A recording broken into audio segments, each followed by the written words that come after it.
ചോക്കാട് ആശുപത്രിയുടെ പ്രവർത്തനങ്ങൾ താളം തെറ്റിയതായി ആരോപിച്ച് ഡിവൈഎഫ്ഐയുടെ നേതൃത്വത്തിൽ ഗ്രാമപഞ്ചായത്ത് ഓഫീസിലേക്ക് മാർച്ച് നടത്തി. DYFI Nilambur area treasurer K Raneed ഉദ്ഘാടനം ചെയ്തു. രണ്ടാഴ്ചയോളം അവിടെ ജനറേറ്റർ വർക്കാവില്ല, പവർ കട്ടും വന്നു.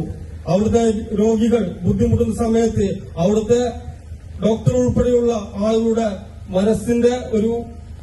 നല്ല മനസ്സിന്റെ ഭാഗമായി അവർ മൊബൈൽ വെളിച്ചത്തിലും അതുപോലെ തന്നെ ജനാലിന്റെ വെളിച്ചത്തിലുമൊക്കെ ചികിത്സ നടത്തി.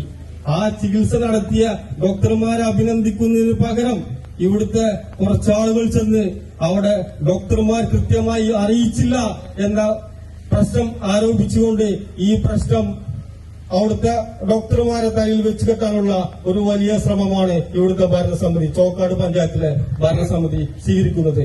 ഞാൻ ചോദിക്കട്ടെ, നിങ്ങൾ ഈ 15 ദിവസമായിട്ടും അവിടുത്തെ ജനറേറ്ററും അതുപോലെ തന്നെ അവിടുത്തെ UPS സംവിധാനവും വർക്കാവാത്ത കാര്യം നിങ്ങൾ അറിഞ്ഞിട്ടില്ല എന്ന് പറഞ്ഞാൽ നിങ്ങൾ എന്തിന് ഈ ആരോഗ്യ സ്റ്റാൻഡിംഗ് കമ്മിറ്റി ചെയർമാനായിട്ടും അതുപോലെ തന്നെ ഈ HFCയുടെ ചെയർമാനായിട്ടൊക്കെ ഇരിക്കുന്നത് എന്തിനാണ്? നിങ്ങളെ തെരഞ്ഞെടുത്തത് കൃത്യമായി ആ ഹോസ്പിറ്റലിലെ കാര്യങ്ങൾ അന്വേഷിക്കുവാനും അതിനുവേണ്ട നടപടികൾ സ്വീകരിക്കാനുമാണ് നിങ്ങളെ അവിടെ തെരഞ്ഞെടുത്തിട്ടുള്ളത്.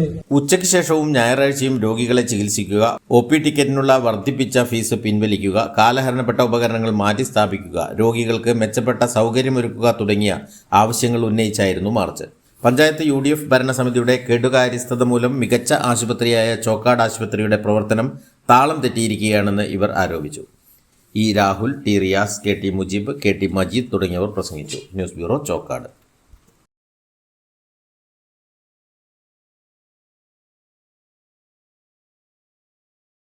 സ്വാഗതം പരിശുദ്ധാഭരണങ്ങളുടെ ഈ വിസ്മയത്തിലേക്ക്. Haya gold and diamonds, Bandur and Elankur. Sara gold അവതരിപ്പിക്കുന്ന സ്വർണ്ണ സമ്പാദ്യ പദ്ധതിയിൽ അംഗമാകൂ. സ്വർണ്ണാഭരണങ്ങൾക്കൊപ്പം കൈനിറിയ സമ്മാനങ്ങൾ നേടൂ. കൂടുതൽ വിവരങ്ങൾക്ക് ഇപ്പോൾ തന്നെ മിസ്ഡ് കോൾ ചെയ്യൂ 7012 945 198.